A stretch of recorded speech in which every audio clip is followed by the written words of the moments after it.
संहिता 114 1 ते 4 वचन या ठिकाणी असं म्हटलेलं आहे की इस्रायल मिस्र देशातून निघाला, याकोब तेव्हा यहुदा त्याचे पवित्र स्थान झाला, इस्रायल त्याचे राष्ट्र झाला। हे पाहून समुद्र पळाला, यार्देन मागे हटली, पर्वतांनी मेंढ्यासारख्या, टेकड्यांनी उकड्यासारख्या उड्या मारल्या। आम्ही बघतो की स्तोत्र 114 हे स्तोत्र आम्ही बघतो की हल्लेल समूहातील आहे आणि आम्ही हल्लेलचा मूळ शब्द बघितला तो म्हणजे हलाल। हलालचा अर्थ आहे परमेश्वराची स्तुती करणं, परमेश्वराचं गौरव करणं, परमेश्वराची प्रशंसा करणं। आणि हलाल पासून हल्लेल, हल्लेल पासून हालेलू आणि हालेलू पासून हालेलुया हा शब्द आलेला आहे।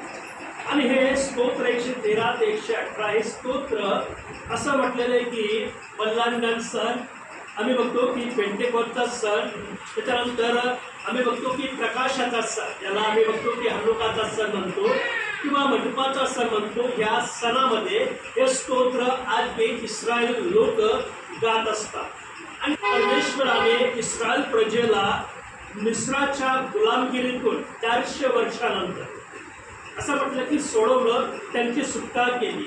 आणि त्याच्याविषयी आम्ही बघितलं काही गेल्या वेळेस यस्ता, मी असं म्हटलं की यस्ता हा शब्द आम्ही बघितला म्हणजे बाहेर काढणे। यस्ता हा शब्द त्याचा मूळ शब्द हा यस्ता आहे। आणि आम्ही बघतो की यस्ताचा अर्थ आहे की बाहेर निघणे किंवा बाहेर काढणे। हा शब्द आम्ही गेल्या रविवारी बघितला। या रविवारी आम्ही पुन्हा त्या शब्दाचा जो शब्द पवित्र शास्त्र पहिली ओळ त्याच्यामध्ये असं म्हटलं की इस्रायल मिस्र देशातून निघाला की नाही, निघालेल्या शब्दासाठी पवित्र बायबलमध्ये किंवा जो मूळ शब्द आहे तो आहे आम्ही बघतो की बेतझेल हा मूळ शब्द या बायबलमध्ये आलेला आहे। पण मूळ जो शब्द आहे तो यस्ता, यस्ताचा अर्थ आम्ही गेल्या सप्ताहामध्ये बघितला की बाहेर जाणे, बाहेर पडणे, निघणे किंवा पुढे जाणे। इस्रायल लोकांना परमेश्वराने मिस्र देशाच्या गुलामगिरीतून काय केलं, बाहेर काढलं, बाहेर निघाले ते। मग आम्ही बघतो की परमेश्वराने त्यांना त्या ठिकाणातून बाहेर काढलं आणि त्याचं कारण आम्ही बघतो ते म्हणजे पवित्र बायबलचा अभ्यास करत असताना आम्ही बघतो की बायबलचं जे फाउंडेशन आहे त्याच्यात मूळ 5 पुस्तके, उत्पत्ती ते अनुवाद 5 पुस्तकं आहे। या ठिकाणी आम्ही सृष्टीची निर्मिती बघतो, मनुष्याची निर्मिती बघतो, पशुपक्ष्यांची निर्मिती बघतो, देवाने त्यांना का निर्माण केलं हे 5 पुस्तकं आम्हाला दाखवतात की देवाने त्याची महिमा करण्यासाठी, त्याची स्तुती करण्यासाठी, त्याचं गौरव करण्यासाठी, देवाचे विधी नियम आज्ञा पाळण्यासाठी तुम्हाला आणि मला किंवा सृष्टीची निर्मिती केली।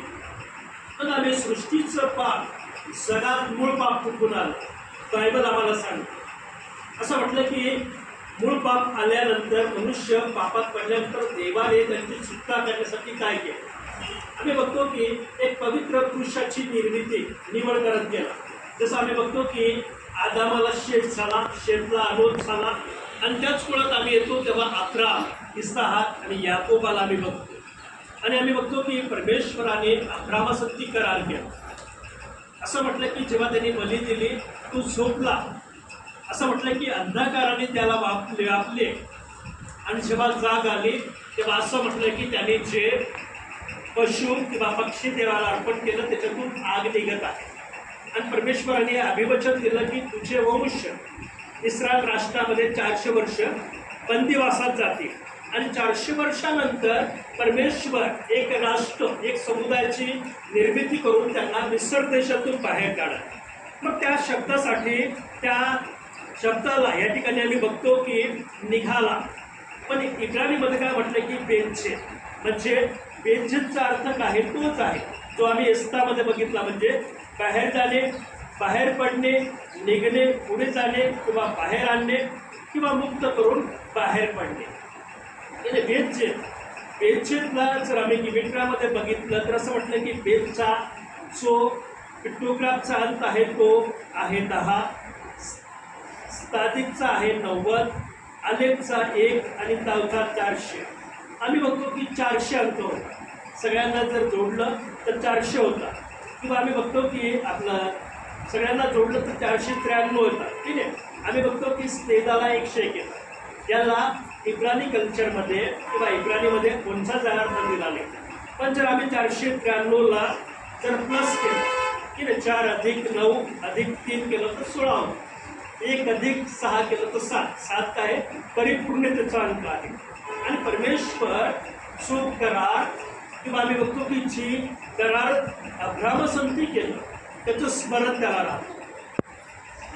ती लोक असो, तुम्ही असो, मी असो, जेव्हा परमेश्वर तुमच्याशी माझ्याशी आमच्या गोत्रांसाठी जेव्हा काय करतो करार करतो, तो करार परमेश्वर कधीच विसरत नाही. त्या कराराचं स्मरण त्याला राहतं, त्या कराराची आठवण त्याला राहते आणि तो करार वेळेनुसार पूर्ण करतो. की नाही, आम्ही आजारी पडले किंवा काहीतरी झालं तर आमची इच्छा राहते की लगेच बरं पाहिजे. परमेश्वर करार जेव्हा करतो आमच्या संगती, आम्ही बघतो की अब्राम इसाका संगती जेव्हा करार केला, आम्ही बघतो की अब्रामाची बायको काय होती, वांस होती. इसाकाची बायको वांस होती. याकोबाची बायको वांस होती. बायबलचा इतिहास आहे. पण असं म्हटलं की परमेश्वराकडे जाऊन त्यांनी प्रार्थना केली तर त्या लेकरांचे जीवन बघा. असं म्हटलेलं आहे की अब्राहमाचं नाव परमेश्वराने अब्राहम केलं. असं म्हटलं की इसाकाचा जन्म होण्याच्या अगोदर अब्राम आणि सारेला सांगितलं होतं की 6 म्हणजे हास्य. आम्ही बघतो की याकोबाच्या इस्रायलला आपण बघतो की याकोबाच्या मुलांचं नाव असं म्हटलेलं की या सर्व नावांमध्ये परमेश्वराने भविष्यवाणीला दिली. जेव्हा परमेश्वर करार करतो तर करार कधीच विसरत नाही, पण त्या कराराला समय लागतो. असं म्हटलं की अब्राहमासंगती करार केला त्याला कनान भेटलं नाही. इसाकासंगती करार केला त्याला कनान भेटला नाही. याकोबासंगती करार केला त्याला कनान भेटला नाही. याकोबाच्या 12 मुलांसंगती करार केला पण त्यांना कनान भेटला नाही. पण जेव्हा हे लोक मिस्रामध्ये गेले तेव्हा काय झालं, फलद्रूप झाले. असं म्हटलं की त्यांची संख्या वाढली, एक राष्ट्र तयार झालं. आणि जेव्हा एक मोठं राष्ट्र तयार झालं तेव्हा परमेश्वराने करारानुसार त्यांची सुटका केली, त्यांना सोडवलं आणि आम्ही बघतो की त्यांना सिनाई पर्वताजवळ नेलं, लगेच नेलं. असं म्हटलं की जर आम्ही मिस्र आणि कनानाची सीमा बघतो तर 1 हप्त्यामध्ये इस्रायल लोक कनान देशात पोहोचत होते. किती, 1 सप्ताह, 7 दिवसात कनानमध्ये जाऊन ते पोहोचूच शकत होते. पण परमेश्वराने कनानमध्ये नेले, अरण्यामध्ये 40 वर्ष ठेवलं. त्याचं कारण मी बायबल सांगतो की देवाची आज्ञा तोडली. असं म्हटलं की जेव्हा ते कनान देशामध्ये गेले आणि कनानामध्ये जाऊन जेव्हा असं म्हटलं की त्यांनी निरीक्षण केलं तर ते लोक बलाढ्य होते. असं म्हटलं की इस्रायल लोक एवढीशे होते कनानी लोकांसोबत. एवढे जशी ही मेणबत्ती आपला दिवट माझ्यासमोर आपल्यासमोर त्याची एक किल्ला. बायबलमध्ये इस्रायल लोक कुठे बोलत नव्हते. कनानचे जे लोक होते ते साधारण नव्हते. कनानाचे जर बायबलमध्ये इब्रानीमध्ये अभ्यास केला तर दानव होते. म्हणतात त्यांच्या पोटाच्या जे भिंती, कनानाच्या भिंती कशा होत्या, बायबलमध्ये लिहिलं की गगनचुंबी. इतक्या उंच पोट त्यांनी कधीच बघितलं नाही ना, आम्ही सुद्धा बघत नाही की नाही. फक्त पुढे राहतो जेलला, ते जेलपेक्षा 4 ते 5 पटीने उंच असत, निलगिरीच्या झाडापेक्षा उंच. कारण लोक केवढे होते, निलगिरीचे झाड होते. कनानी लोक केवढे होते, निलगिरी झाडाचे एवढे. आम्ही विचार करतो की नाही एवढे उंच लोक काय, पण पवित्र बायबलमध्ये त्यांचं लिहिलंय. आम्ही बघतो की अमेरिकेच्या लोकांनी सुद्धा लपवून ठेवलेले. असा व्यक्ती त्यांना सापडला, त्यांचा सापळा सापडला, त्या व्यक्तीला त्यांनी पकडलं नाही, पण जगासमोरने आणून राहिले. आणि कनानच्या आजूबाजूला असे लोक आहे, आजबी यहुदी लोक आजबी मान्य करतात, कारण तेवढे मोठे पायांचे पंचे त्यांनी घेतलेले. आणि इस्रायल लोकांना माहिती आहे की आहे, पण अमेरिकेचे लोक ह्या गोष्टीला लपवत आहेत. अशा लोक आहेत. म्हणून आम्ही बघतो की अशा लोकांच्या पासून आम्ही बघतो की अशा लोकांच्या विरोधात त्यांनी युद्ध बी केले. एवढ्याशा लोकांनी तेवढ्या मोठ्या लोकांना हरवलं. जेव्हा ते वचनात, विश्वासात, भयात एकत्रित झाले. मग या ठिकाणी आम्ही बघतो की बेतशेतचा अर्थ आहे की परमेश्वराने इस्रायल लोकांना बाहेर काढलं. आणि बेतशेत मध्ये आम्ही बघतो की बाहेर पडण्याची वेळ आणि परिस्थिती. असं म्हटलं की एक राष्ट्र झालं. इस्रायलचे 12 जे कबिले आहे किंवा 12 गोत्र आहे त्यांची संख्या वाढली. एक राष्ट्र झालं आणि बाहेर पडण्याचा समय आला तेव्हा परमेश्वराने स्मरण केलं आणि मोशेच्या द्वारे असं म्हटलेलं की त्या गुलामगिरीतून, त्या परिस्थितीतून इस्रायल लोकांना काय केलं, बाहेर नेलं. परिस्थिती असं म्हटलं की ती परिस्थिती मिस्री लोकांच्या जीवनामध्ये परमेश्वराने आणली.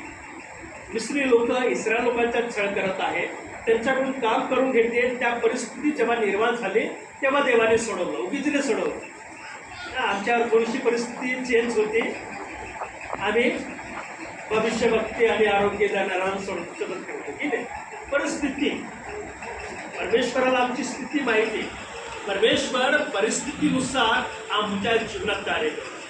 पण त्या परिस्थितीमध्ये संकट, दुःख, व्याधी, पीडा आम्ही सहन करतो. योगाचं जीवन आहे पवित्र शास्त्रामध्ये साधारण ते असं म्हटलं की त्यांनी दुःख भोगलं, त्याची पत्नी त्याच्या विरोधात केली, त्याच्या लेकरांचा मृत्यू झाला, त्याचे पशु पक्षी प्राणी सर्व हरण करण्यात आले. पण असं म्हटलं की तो विश्वासयोग्य राहिला, मजबूत राहिला.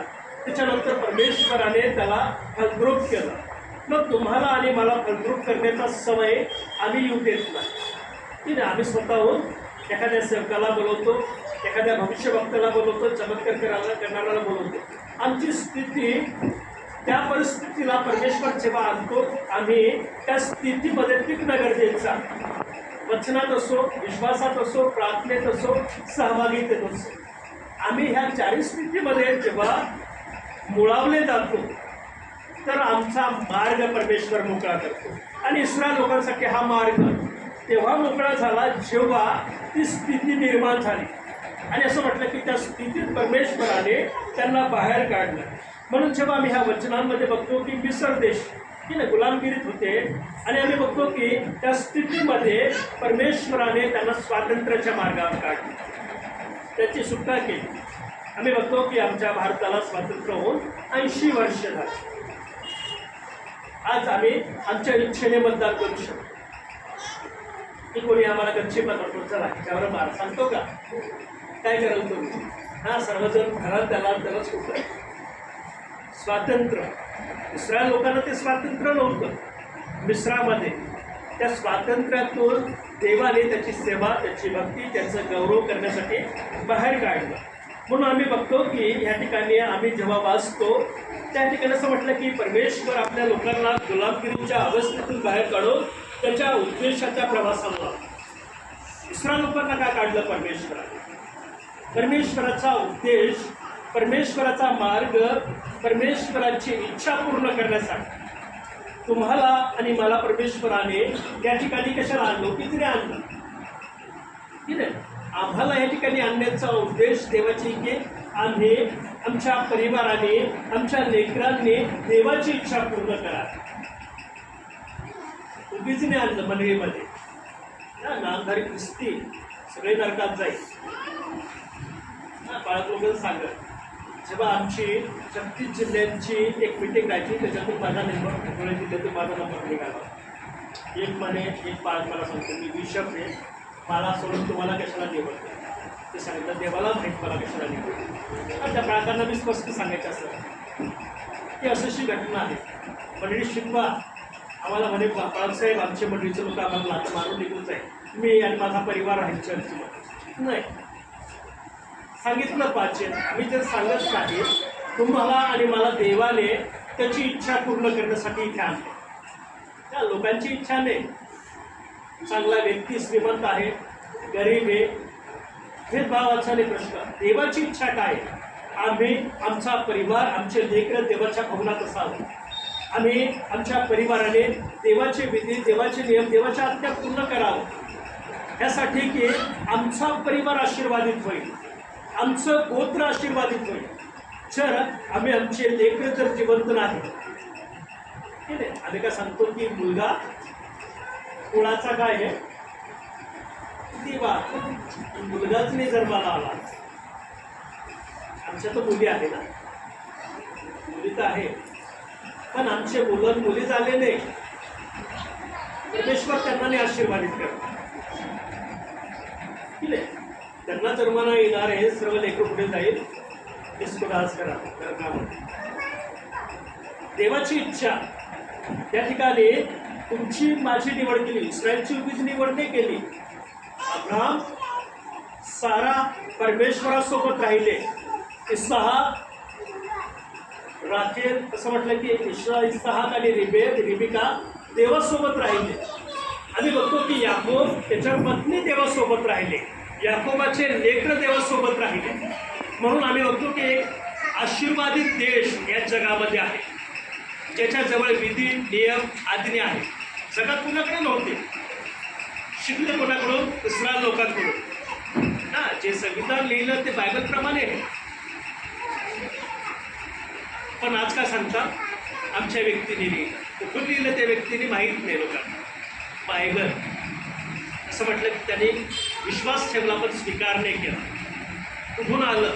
तिथून आलं, बायबलमधून. जे संविधान आलं बायबलमधून आलं. म्हणून आम्ही बघतो की ह्या ठिकाणी जेव्हा आम्ही निर्गमाचं पुस्तक 12वा अध्याय आणि 51वं वचन वाचतो, निर्गम 12:51 असं म्हटलं की त्याच दिवशी परमेश्वराने इस्रायल लोकांच्या सेना टोळीने मिस्र देशातून बाहेर आणल्या. तो समय 400 वर्षाचा परिपूर्णता जेव्हा झाली, 400 वर्ष असं म्हटलं की त्या सायंकाळी की नाही, असं म्हटलं की 6 वाजेपासूनचा जो समय आहे हा 401वा दिवस, 401. त्या दिवशी परमेश्वराने अब्रामासंगती केलेला करार, अभिवचन पूर्ण केलं आणि इस्रायल प्रजेला त्या ठिकाणातून असं म्हटलं की टोळीने त्यांच्या टोळ्या काढल्या आणि मिस्र देशाच्या बाहेर त्यांना काढलं. निर्गम 13वा अध्याय 3रं जर वचन आम्ही वाचलं, निर्गम 13:3 त्या ठिकाणी असं म्हणतो की मोशे लोकास म्हणाला, या दिवसाचे स्मरण ठेवा. की नाही, परमेश्वराच्या आज्ञेनुसार जेव्हा इस्रायल लोकांना मिस्र देशातून परमेश्वराने काढलं, बाहेर नेलं, असं म्हटलं की बाहेर नेल्यानंतर निर्गम 13वा अध्याय 3ऱ्या वचनामध्ये परमेश्वराने मोशाला इस्रायल लोकांना सांगायला लावलं की मोशे लोकांस म्हणाला, या दिवसाचे स्मरण करा, आठवण ठेवा. तुम्हाला आणि मला जेव्हा आमचा उद्धार झाला, आम्ही देवाच्या मंडळीत आलं, आम्ही सुद्धा स्मरण केलं पाहिजे. आम्ही आमच्या परिवाराने, आमच्या लेकराने देवाचं स्मरण केलं पाहिजे. आम्ही देवाची आठवण केली पाहिजे. कारण असं म्हटलं की याच दिवशी तुम्ही मिस्रातून, दास्यगृहातून तुम्हास या स्थळातून बाहेर काढले. मिस्राच्या गुलामगिरीतून किंवा मिस्राच्या दास्यातून तुम्हाला आणि मला प्रभू ख्रिस्ताने सैतानाच्या बंधनातून, जगातील पाप, वासना, लोभ, प्रलोभन याच्या बंधनातून बाहेर काढलं. तुम्ही आणि मी जर चर्च भवनात आहे तर ही देवाचं उपकार स्मरण आम्ही केलं पाहिजे. म्हणून स्तोत्र 113 ते 118 हल्ले देवाची महिमा, देवाची स्तुती, देवाचं गौरव करण्याचे स्तोत्र आहे. आणि जर आम्ही स्मरण करत नाही यूर भवनामध्ये, या भवनात जर येत नाही, आम्ही त्याचं स्मरण करत नाही, आम्ही त्याचा गौरव करत नाही, तर ह्याची शिक्षा आम्हाला आहे, आमच्या येणाऱ्या पिढीला आहे. आणि परमेश्वर त्याच्या वचनातून काय सांगतो की असं म्हटलं की वडिलांच्या अधर्माबद्दल पुत्र पौत्रांच्या 3ऱ्या-4थ्या पिढीपर्यंत शिक्षा आहे. तुम्ही जर चालत नाही, तुम्ही वागत नाही, तुमच्या लेकरांच्या जीवनात 4थ्या पिढीपर्यंत आहे. एक पिढीने 4 पिढी आहे. मी तुम्हाला म्हटलं की दाविदाने पाप केलं, जे लेकरू झालं ते मृत्यू पावला. आम्ही बघतो की भावाने बहिणीचा बलात्कार केला, भावाने भावाचा खून केला. आणि 4थी गोष्ट, दाविदाच्या सैनिकांनी त्याच्या अबशालोमाला ठार मारलं. 4 घटना.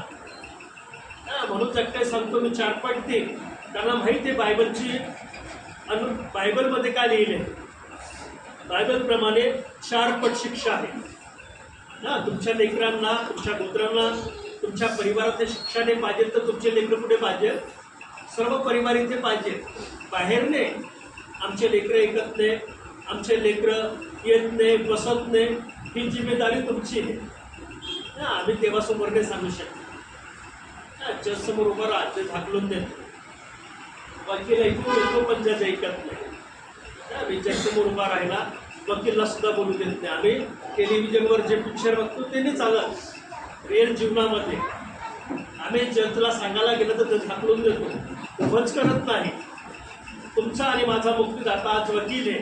जेव्हा जज राहील तेव्हा तुम्ही सांगूच शकत नाही. तुमचे माता पिता तुम्ही स्वतःहून सांगू शकत नाही. कारण देवाचं अभिवचन जे आहे, तुमची निवड जर त्यांनी केली, तुम्हाला जर मंडळीमध्ये संमिलित केलं आणि तुम्ही तुमच्या परिवारांना, तुमच्या लेकरांना, तुमच्या कुटुंबाला इथे आणत नाही, तर शिक्षा प्रत्येकाला आहे. त्या शिक्षेपासून कोणी चुकू शकत नाही. ती शिक्षा तुम्हाला, तुमच्या येणाऱ्या गोत्रांना भोगायलाच लागेल. आणि देवाचं अभिवचन ते इस्रायल लोकांना उगीच सोडवलं. अब्राम आणि सारा विश्वासयोग्य राहिले. आम्ही बघतो की इसाक आणि रिबेका विश्वासयोग्य राहिले. मग तुम्ही आणि मी विश्वासयोग्य आहे का? आमच्या आईवडील जर येत नाहीत, आमचे माता पिता येत नाही, आमचे लेकरं येत नाही, तर तुम्ही विश्वासयोग्य नाही देवासंधी. तुम्ही विश्वासयोग्य नाही आणि त्याचं प्रतिफळ त्यांना भोगायला लागेल. तुम्ही विचार करा, तुम्ही किती चांगलं वाढवा लेकरांना आणि ते वाईट मार्गाला गेले, त्याचं जिम्मेदारी तुम्ही. कारण धार्मिक शिक्षण, धार्मिक या कार्यामध्ये तुम्ही त्यांना बोलवलं नाही, बसवलं नाही, ते शिक्षा त्यांना भोगायला लागेल. म्हणून आम्ही बघतो की अनुवाद 6वा अध्याय 12वं वचन काय सांगतं. अनुवाद आणि 6वा अध्याय आणि 12वं वचनामध्ये परमेश्वराचं वचन सांगतं, मात्र ज्या परमेश्वराने तुला दास्यगृहातून मिस्र देशातून काढिले, त्याचा तुला विसर पडेल असे न हो. इस्रायल लोकांनी विसरले. जेव्हा विसरले, गुलामगिरीत नेले. परमेश्वर त्यांना त्यांच्या देशातून काढून बाहेरच्या देशामध्ये गुलामगिरीत राहिले. मग तुमच्या लेकरांचा विचार करा. जर परमेश्वराने त्याच्या पवित्र प्रजेला शिक्षा केली, तर तुम्हाला प्रभू येशू ख्रिस्ताद्वारे तुमची निवड केली, तुम्हाला पवित्र प्रजा केली आणि तुम्हीच तुमच्या लेकरांना, परिवाराला देवाच्या भवनात आणलं नाही, तर शिक्षा किती मोठी भोगायला लागेल. आम्ही निमित्ताने सांगू शकतो. तुम्ही मला सांगू शकता, पंच कमिटीला सांगू शकता, तर मंडळाला सांगू शकतात, पण देवासोबत कोणाचे निमित्त चालत नाही. नाही चालू शकतो. ठीक आहे, काल माझी तब्येत एकदम खराब होती, झंडाबंधन केलं. कारण संस्थेचा रूल आहे, संस्थेच्या ह्याच्यामध्ये भाग घेतला पाहिजे. खराब होती, गोळी त्याला पूर्ण दिवस झोपला मी. मला माहिती उद्या रविवारी जायचं आहे. मला माहिती आहे की परमेश्वर ख्रिस्ताला मी म्हटलं की मला माहिती आहे की मी उभा राहील आणि वचन सांगेल. कारण देवाचं अस्तित्व, देवाचा आशीर्वाद या ठिकाणी ठीक आहे. 6 दिवस विसरा, पण 7व्या दिवशी जी स्थिती तुमची आहे, तुम्ही इथे आलेच पाहिजे, इथे उभं राहिलेच पाहिजे. तुम्ही देवाची भक्ती सहपरिवार संधी केलीच पाहिजे, तर तुमचे लेकरं आशीर्वादित होईल. माझे दोन्ही लेकरं, माझी पोरगी आता त्यांच्या रविवारी ड्युट्या चालू आहे. महिन्यातून 2 रविवार सुट्ट्या घेते आणि चर्चला येते. शनिवारी त्यांचं तरुण संघ राहते. 4 वाजता येते, फ्रेश होते आणि तरुण संघाला जाते. तिला आम्ही सांगत नाही, ते त्यांचे शिकले. कारण आम्ही त्यांना लहानपणापासून जिथे ट्रान्सफर झाले, पहिली गोष्ट की त्यांच्या संडे स्कूलची सोय आम्ही केली. दुसरी गोष्ट की जे चर्च आहे त्या चर्चमध्ये जाऊन बसायच्या. आमची मिनिस्ट्री बाहेर बी होती, तरी आम्ही चर्चमध्ये जाऊन बसले. हा त्यांचा आशीर्वाद आहे की नाही. आम्ही जसं त्यांना शिकवलं, तो आशीर्वाद त्यांना आम्ही नाही सांगू शकत. ते येतात, ते बसतात, त्यांना आम्ही जे सांगितलं ते करायला लावतात. हा त्यांना आशीर्वाद आहे, त्यांचा पुत्र आशीर्वाद येतो. या ठिकाणी परमेश्वराने इस्रायलला तेच सांगितलं, तेच तुमच्या आणि माझ्या जीवनात आहे. म्हणून आम्ही बघतो की जेव्हा परमेश्वराने मिस्रातून त्याला बाहेर काढलं, त्याचं स्मरण आज मी इस्रायल होतं. त्यांच्या पूर्वजांना काढलं, त्यांना काही गरज होती, पण आज मी इस्रायल लोक करतात. तुम्ही आणि मी, आम्हाला ज्या गोत्रातून काढलं, ज्या कुळातून काढलं, ज्या समाजातून काढलं, आम्ही विसरून गेले की नाही. आम्ही विसरले.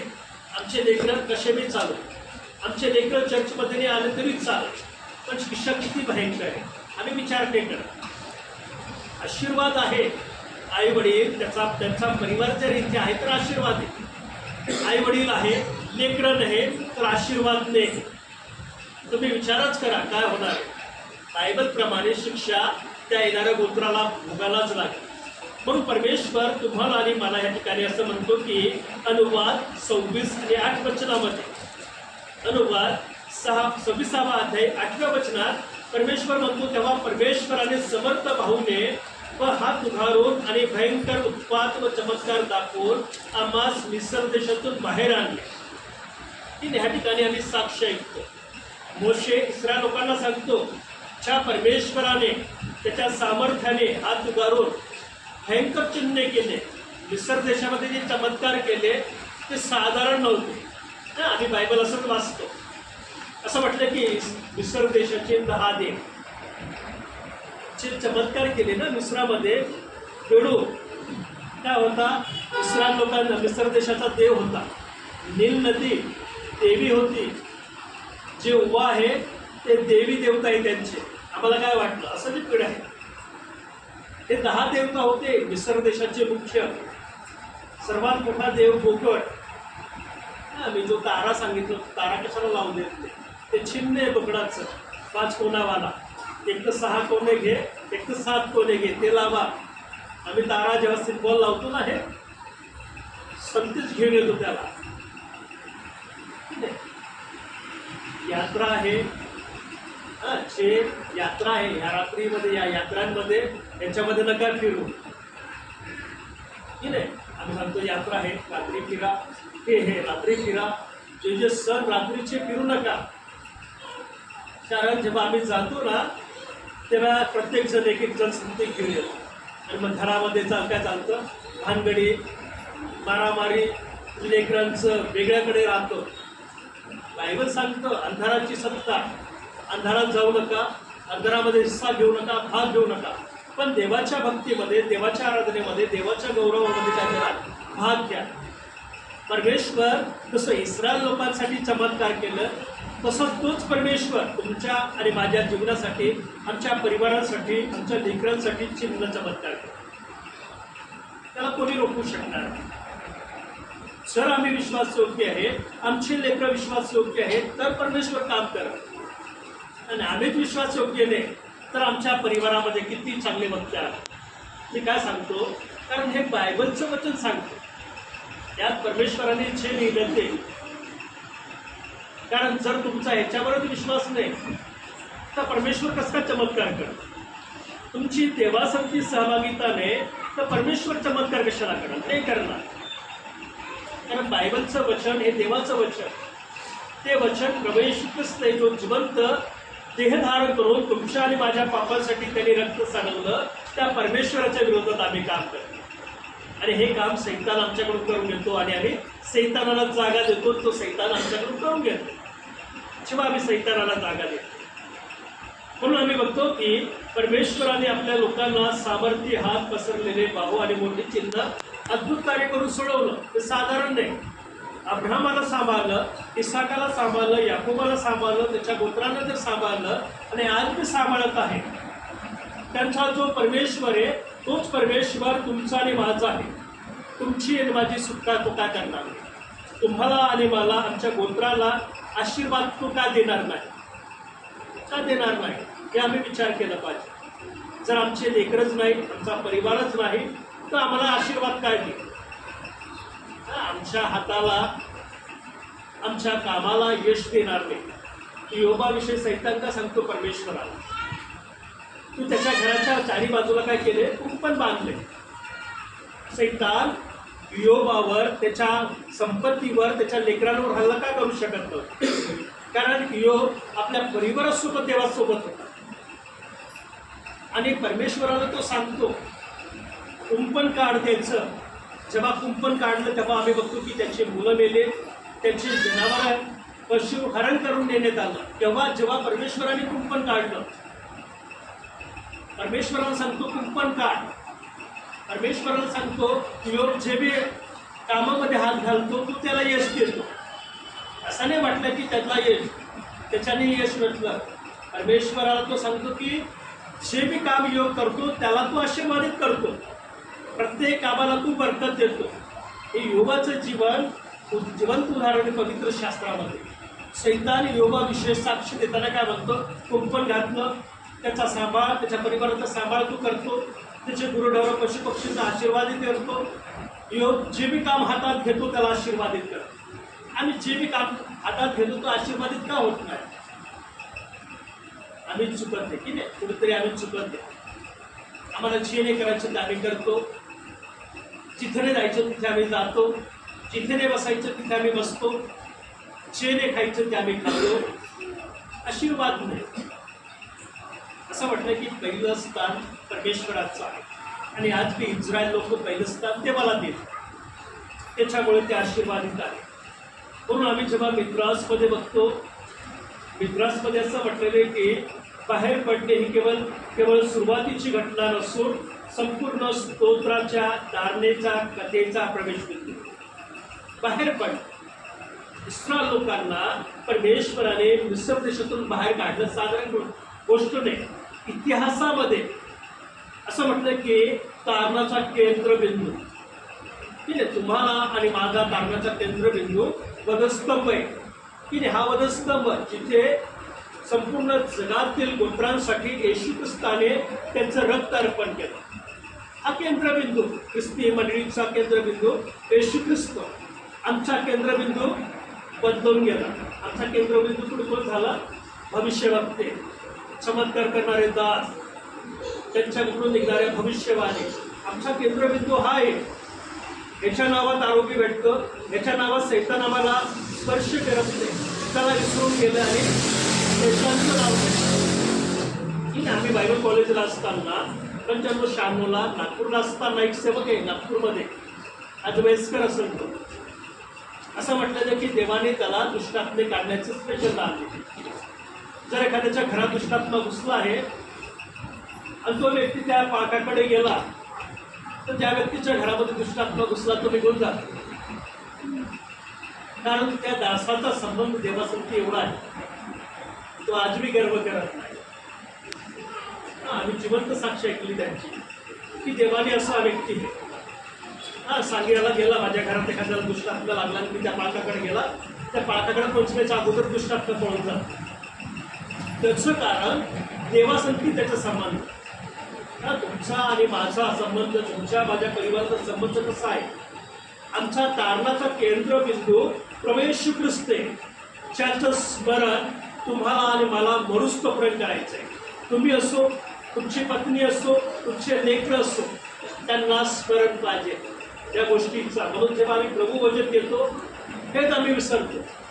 बाप्तिस्मा झाला आहे, आम्ही ख्रिश्चन आहे म्हणून नाही घेऊ शकत. त्याला परमेश्वर सांगतो, जो योग्य रीतीने घेत नाही, परीक्षण करत नाही, अनेक प्रकारचे आजार आहेत, अनेक प्रकारचे व्याधी आहेत, त्याच्यातून जगातील कोणता भविष्य बघता तुमच्या परिवारातील व्यक्तींची सुद्धा करणार नाही जर आम्ही याला अयोग्य रीतीने घेतो. हा सुद्धा एक आशीर्वाद आहे, सर्वात मोठा आशीर्वाद आहे. या विधीला जेव्हा आम्ही घेतो, परमेश्वर आमची समस्या दूर करतो, आमचे विकार दूर करतो, आमच्या घरातील खुणा दूर करतो. आशीर्वाद आहे देवासोबत राहण्याचा. म्हणून पेसाकी 117A मध्ये रब्बी योसेई काय म्हणतो या वचनाविषयी? इस्रायलने समुद्र पार केल्यानंतर हल्लेल गायब. आणि त्याचं जिवंत उदाहरण आम्ही बघतो की निर्गमाचा 15वा अध्याय वाचलं. मोशेने, इस्रायल लोकांनी आणि मिर्यामेने गीत गायले जेव्हा त्यांना तांबड्या समुद्राच्या पलीकडे नेलं. एक बंधन जे तांबड्या समुद्राच्या त्या पलीकडे मिस्री सेना वाट बघते गुलामगिरीत नेण्यासाठी. त्या ठिकाणी आम्ही बघतो की जेव्हा त्यांची सुटका केली, तांबडा समुद्र पार केला, तेव्हा मोशे असो, इस्रायल प्रजा असो आणि मिर्यामने देवाची गीत गायली. आणि रब्बी योसेई आम्हाला तेच सांगतो की परमेश्वर जेव्हा आम्हाला आमच्या दुःखातून, आमच्या व्याधीतून, आमच्या पिढीतून आम्हाला स्वतंत्र करतो, आम्ही साक्ष तर देतच नाही. देतात का? नाही ते साक्ष देतात. आम्ही देवाच्या भांडारात अर्पण करत नाही. परमेश्वराने ज्या स्थितीतून आमची सुटका केली, आमची सोडवणूक केली, आम्हाला मंडळीत आणलं, आम्ही काय सांगतो काही ते सांगतो. त्या ठिकाणी इस्रायल लोकांनी काय केलं, जेव्हा त्यांची सुटका झाली देवाचं स्तवन केलं, गीत गायले, नाचले म्हटलं. इस्रायल प्रजा नाचले. मोशे असो, मिर्याम असो, अहरोन असो, म्हातारे लोक नाचले. बायबलमध्ये गीत वाचा असं म्हटलं की नाचले लोक, लहानापासून वयस्करांपर्यंत गीत गायलं, नाचले. आम्हाला जिथे नाचायचं नाही तिथे नाचले, जिथे नाचायचं नाही ना तिथे नाचतात. आज गाण्याची शिष्टुका झाली, इस्कोलासारखी करू लागली. मोठ्या मिटिंगा भरवतात तेव्हाचे सेवक आणि डान्स कुठे करतात. डान्स कुठे निघाला पाहिजे आमचा, जिथे परमेश्वराने आमची सुटका केली. मग क्रिसमस असो, ठीक आहे. येशू ख्रिस्ताचा जन्म तुमच्या माझ्या तारणासाठी झाला.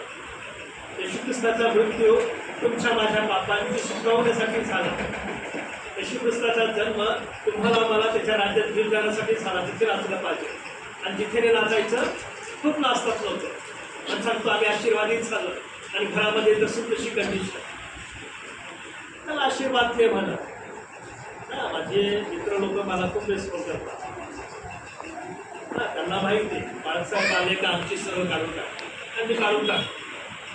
सत्य बायबलचं वचन आम्हाला जे सांगतं ते आम्ही केलं पाहिजे. कारण देवाचं वचन सगळ्यात पहिला आमचा नंबर आहे, ठीक आहे. न्यायवेद्य बाप्पाळा लोक, विश्व लोक पहिला नंबर, नंतर मंडळीचे पंच, मग वडील, मग मंडळीचे लोक. ही लाईन आहे. न्याय आमचा होणार आहे. जे विश्वासातच नाही ते तर नरकातच जाणार आहे. न्याय निवाडा केव्हा कोणत्या लोकांचा होणार आहे? विश्वासी लोकांचा. अविश्वासी लोकांचा न्याय निवाडायचा प्रश्नच नाही. कारण ते कुठे जाणार आहे? ऑलरेडी तिथेच जाणार आहे. त्यांचं स्थान ते आहे. पण तुमचा माझा न्याय निवाडा होणार आहे. म्हणून तुम्हाला आणि मला परमेश्वर संधी इथेच देतात. म्हणून आम्ही बघतो की रब्बी योशी यांनी सांगतो की जेव्हा त्यांची सुटका झाली ते गायले, नाचले, आनंद केला. दुसरा शब्द आम्ही बघतो की या ठिकाणी परमेश्वर स्तोत्र 114 मध्ये की इस्रायल, इस्रायल, इस्रायलच्या नावाचा अर्थ सुद्धा आम्हाला माहीत पाहिजे की नाही. याकोबाच्या नावाचा अर्थ काय आहे? पायाची एडी. या एडीला याकूब म्हटलेले आहे, ठीक आहे. याकूब असं म्हटलं की जेव्हा तो निघाला, जन्माला आला तर पायच त्याचा हा घुटना बाहेर निघाला याकोबाचा. म्हणून त्याचं नाव काय ठेवलं त्याच्या आईने? याकूब. याकूब म्हणजे पायाचा घोटा. असं म्हटलं की आपण बायबलमध्ये काय वाचतो? धोका देणारा, लबाड, फसवणूक करणारा, हा त्याच्या नावाप्रमाणे अर्थ आहे, या पायाच्या ह्याच्याप्रमाणे.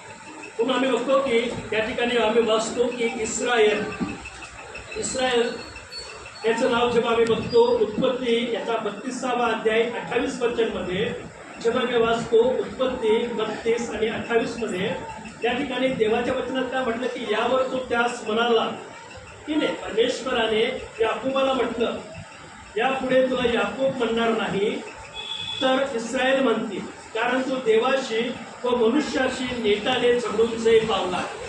त्या ठिकाणी असं म्हटलेलं आहे की देवदूत आणि परमेश्वरासाठी युद्ध केलं याकोबाने.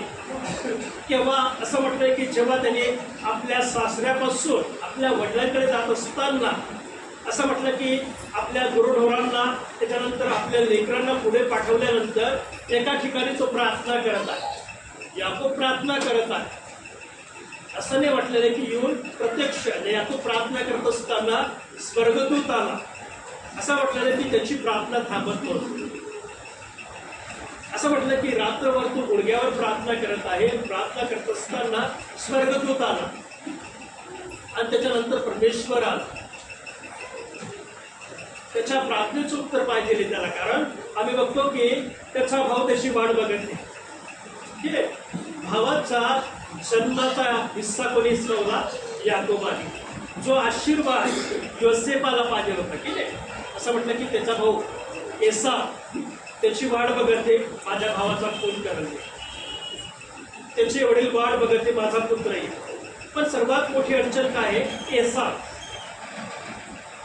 आणि तो बघतो की माझं एक पुत्र आहे, माझ्या पत्नी आहे, माझे लेकर आहेत, माझे जनावर आहेत, माझे दास आहे ह्यांची सुरक्षा पाहिजे. पण असं म्हटलं की रात्रभर प्रार्थना करत आहे. त्या प्रार्थनेमध्ये स्वर्गदूत आला तरी त्यांनी प्रार्थना थांबवली नाही. शेवटी परमेश्वर आला आणि असं म्हटलेलं की कुठे स्पर्श केला त्याला, गुडघ्याच्या जागेला. असं म्हटलं की मागीला स्पर्श केला. हां, जर तुमच्या नसात आणल्या गेलाय ना इकडच्या गुडघ्यावर बसू शकतात काय? त्याचं कारण याकोब प्रार्थना करत आहे. शेवटी देवाने त्याच्या जागेला स्पर्श केला. बायबल सांगतं की स्पर्श केला आणि तो लग्नच होता नंतर. त्याचं कारण देवाकडे सुरक्षा मागते, संरक्षण मागत आहे. त्याच्या बापाकडे जाणं त्याचं काम आहे. आणि आम्ही बघतो की या सर्व स्थितीला त्यांनी जय मिळवला. स्वर्गदूताला गाठला नाही, परमेश्वराला गाठला नाही. म्हणून या ठिकाणी परमेश्वर त्याला काय म्हणतो की तुझे नाव याकोब आहे, पण इतपर तुला याकोब म्हणणार नाही. तर असं म्हटलं की तुला इस्रायल नाव प्राप्त होईल. आणि असं म्हटलं की आणि देवाने त्याला इस्रायल नाव दिलं. त्याचं कारण स्वर्गदूत, परमेश्वर आणि मनुष्यावर त्यांनी विजय मिळवला. ती गोष्ट आपल्या भावाचं मन परिवर्तन झालं. बघा, जेव्हा त्याचा भाव आला त्याचं परिवर्तन झालं आणि दोघं भाऊ गळे पडून रडले. बघा, इथून पुढे गेल्यानंतर त्याचा भाऊ आला, त्याला भेटला, त्याला सांगितलं. बघा, दोघं भाऊ, मनुष्य, देवदूत आणि परमेश्वरावर युद्ध करून विजय मिळवला. म्हणून त्याचं नाव इस्रायल ठेवलं. इस्रायलच्या नावाचा अर्थ तोच आहे, देव, मनुष्य आणि स्वर्गदूतावर जय मिळवणारा, ज्याला इस्रायल नाव दिलं. आणि हे नाव परमेश्वरांनी त्याला दिलं. त्याच्या नावामध्ये बदल केला. म्हणून आम्ही बघतो की या ठिकाणी जेव्हा आम्ही उत्पत्ती याचा 35वा अध्याय बघतो की या 35:10 मध्ये असं म्हटलेलं की देव त्याला म्हणाला की तुझे नाव याकोब आहे, पण इतपर तुला याकोब म्हणणार नाही, तर तुला इस्रायल हे नाव प्राप्त होईल. आणि देवाने त्याला इस्रायल हे नाव दिलं. देवाने त्याच्या नावामध्ये बदल केला. म्हणून जेव्हा आम्ही बघतो की याकोबाच्या नावाचं परिवर्तन साधारण नाही. याकोबाचं नाव परिवर्तित केलं म्हणजे इस्रायल ठेवलं. त्या नावाच्या मागे देवाने काय लपून ठेवला असं म्हटलेलं आहे की या नावाच्या मागे आम्ही बघतो की कर्णाची भूमिका. तसं अब्राम संती केलं, तसं आम्ही बघतो की इस्रायल संती केलं. तसं देवाने त्याच्या नावात बदल काय केला, जो करार इस्रायल लोकांसाठी परमेश्वराने केला त्या कराराची आम्ही बघतो की आठवण आहे. म्हणून आम्ही बघतो की याकोब नावाची अदलाबद्दल नसून ओळख आणि भूमिकेतील काय आहे, परिवर्तनाचं चिन्ह. जेव्हा याकोबाच्या नावात परिवर्तन झालं, बदल झाला, आम्ही बघतो की त्याच्या गोत्राला परमेश्वराने आशीर्वादित केलं. मग तुमच्या आणि माझ्या जीवनामध्ये परमेश्वराने प्रभू येशू ख्रिस्ताच्या उद्धाराच्या कार्याद्वारे, येशू ख्रिस्तावरील विश्वासाद्वारे, येशू ख्रिस्ताला ग्रहण केल्यानंतर तुमच्या आणि माझ्या जीवनामध्ये, गोत्रांमध्ये, वंशामध्ये परिवर्तन यायला पाहिजे की नाही. याकोबाला जर इस्रायल केलं, आशीर्वाद जपून ठेवला, त्याच्या भूमिकेसाठी आणि त्याच्या गोत्रांसाठी आशीर्वाद. चला, आज आम्ही जगाच्या इतिहासामध्ये बघतो, जगाच्या इतिहासामधून इस्रायल नाव गायब झालेलं देवाने त्या इतिहासाच्या ह्याच्यामध्ये पुन्हा आणून त्यांना ठेवलं. असं म्हटलं की जगाच्या इतिहासातून जर नाव झालं, कमी झालं, तो देश कधीच पुन्हा त्या नकाशावर येत नाही. पण इस्रायल असा राष्ट्र आहे की जे नकाशातून गायब झालं पुन्हा नकाशामध्ये आणून ठेवलं परमेश्वराने. मग आम्ही विचार करतो की तुम्हाला मला जर परमेश्वराने त्याच्या नकाशामध्ये आणलं आहे आणि आमचं नाव नाहीशं नाही व्हायला पाहिजे, तर आम्ही काय केलं पाहिजे? आम्ही स्मरण केलं पाहिजे, आम्ही आठवण केली पाहिजे, आम्ही त्या पदचिन्हावर चालले पाहिजे. आमचा संपूर्ण गोत्र, आमचा संपूर्ण वंश या ठिकाणी येऊन बसून देवाची भक्ती, देवाची आराधना, देवाचं गौरव केलं पाहिजे. आम्ही बघतो की स्तोत्र 114:1 मध्ये आम्ही तेच बघतो की परमेश्वराने इस्रायल लोकांना मिस्रातून काढलं. त्याच परमेश्वराने प्रभू येशू ख्रिस्ताच्या नावात तुम्हाला, मला, आमच्या गोत्रांना सैतानाच्या बंधनातून, जगातील वासनातून, लोकप्रलोभनातून काय केलं, बाहेर काढलं, इथे बसवलं. म्हणून आम्ही बघतो की परमेश्वर तुमच्याविषयी, माझ्याविषयी देवाची इच्छा काय आहे, आम्ही कुठे जावं, देवाच्या भोवतात. आम्हीच नाही, आमची पत्नी असो, आमचे लेकरं असो, आमचं गोत्र असो, इथे असावं. सर आम्ही इथे नाही, आम्ही आहे, आमचे लेकरं नाही, त्यांचा शाप त्यांच्या हातात. आणि सर्वात मोठी जिम्मेदारी आई असो, वडील असो, आजी असो, आजोबा असो, तुमचं काम आहे सगळ्यांनी इथे असावं. आणि जर तुम्ही ती जिम्मेदारी पार पडत नाही तर परमेश्वर तुम्हाला, आम्हा प्रत्येकाला ती शिक्षा, ते शासन येणाऱ्या गोत्राला करा, चौथी पिढी, चौथ्या पिढीपर्यंत. म्हणून तुम्ही आणि मी जेव्हा देवाजवळ येतो, देवाने तुम्हाला आणि मला सैतानाच्या बंधनातून, गुलामगिरीतून मुक्त केलं आहे, तुम्हाला आम्हाला स्वातंत्र्य दिले आहे. आणि आम्ही त्या स्वातंत्र्याला स्मरण करत नाही, आठवण करत नाही, त्याची शिक्षा तुम्हाला आणि मला भोगायला लागेल. परमेश्वर या वचनाद्वारे तुम्हाला आणि मला आशीर्वाद देतो.